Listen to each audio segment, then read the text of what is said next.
फेब्रुवारीला मुंबई पुणे एक्सप्रेसवेवरती ज्वलनशील पदार्थाचा टँकर उलटून अपघात झाला होता आणि नागरिकांना 32 तास वाहतूक कोंडीमध्ये अडकून राहावं लागलं होतं।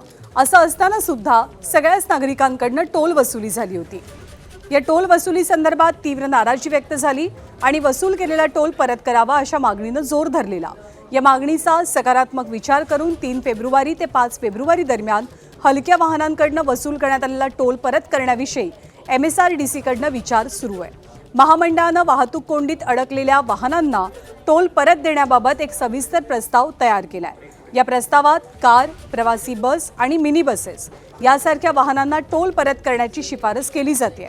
हा प्रस्ताव आता वरिष्ठ कार्यालयाकडे मंजुरीसाठी रवाना करण्यात आलाय।